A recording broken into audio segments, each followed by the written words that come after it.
আমি যখন বলছিলাম 2009 সালে বললাম মা গো দোয়া যদি করতে মনে খাওয়া করবো আমার মা তাহাজ্জুদের নামাজ পড়ে রাত্রির বেলা আমার জন্য দোয়া করলো। আমি শুনছি আমার মা বলছে আল্লাহ আমার ছেলের তো বাবা নাই, আমি মা আমি তার বাবা, দোয়া করি গো আল্লাহ আমার ছেলের কারাগার তপ করাইও। ওই বছরই আমি আল্লাহর কারাগার তপ করে আসছি। দোয়া করলাম মা মানুষের সাথে কথা বলার মন চায়, মা বলছে বাবা আমি দোয়া করব, কথা বলতে পারবি হাজার হাজার মানুষের সামনে, কারণ ইজ্জত দেনেওয়ালার মালিক আমার আল্লাহ। ওয়া তুইজ্জু মান তাশা ওয়া তুযিল্লু মান তাশা।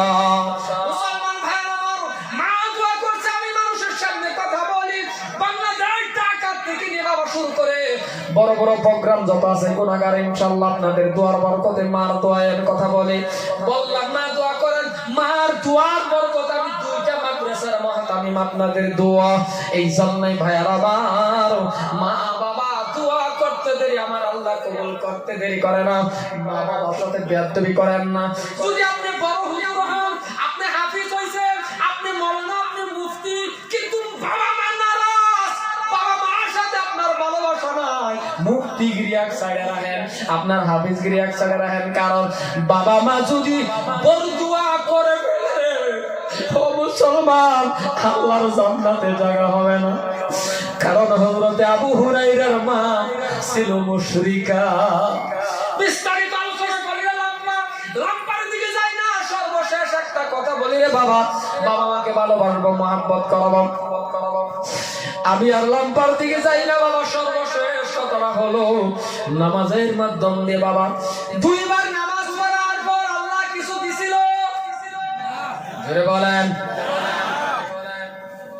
ডাক দিয়া বলে বিবি রে, বলে কি করবো, কলা আবার ওযু বানাও। আবার বানাইলেন ওযু, ওযু বানায় বাবা আবার নামাজ পড়লেন। কয়বার হইলো, জোরে বলেন কয়বার হইলো? তিনবার যখন হইল নামাজ শেষ করে ডাক দেয়া কয় বিবি যাও যাও ঘরের ভিতরে গিয়া দেখো কোনো ব্যবস্থা আছে নাকি বন্ধ। ঘরের ভিতরে ঢুকছে, ঘরের ভিতরে গিয়া দেখে বাবা এটারে জানেন আপনারা কি কোন জাতা কোন না চাকি কোন জাতা। ঘরের ভিতরে গিয়া দেখে বাবা অটোমেটিক জাতা ঘুরে, দুইটা জাতার মাঝখান থেকে বাবা অটোমেটিক আমার আল্লাহ কুদরতি গরম আড়া বাহির হইতেছে। আড়াগুলি বদলেন, সামান শেষ।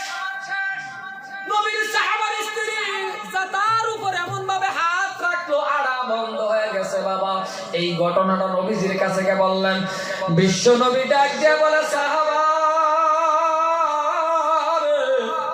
কি করেছ, কেন তোমার স্ত্রী জাতার উপরে হাত রাখছে?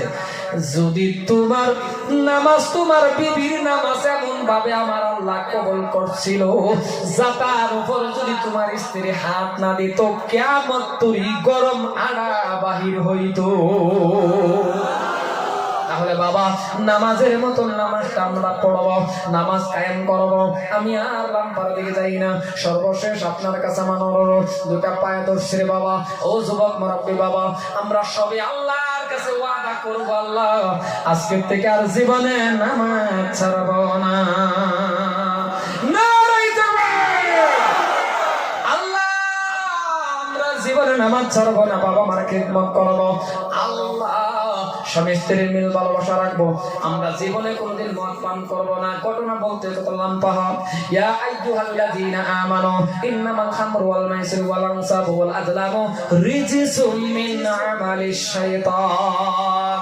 এই জায়গার মধ্যে মদের কথা আছে বাবা। আমরা সবাই জানি মদ খাইবো না বাবা, খাবেন না কারণ হারাম। আপনি হালাল খানা খাইবেন, আল্লাহরে ডাক দিবেন। সর্বশেষ আমি আর লম্বা করি না, এখন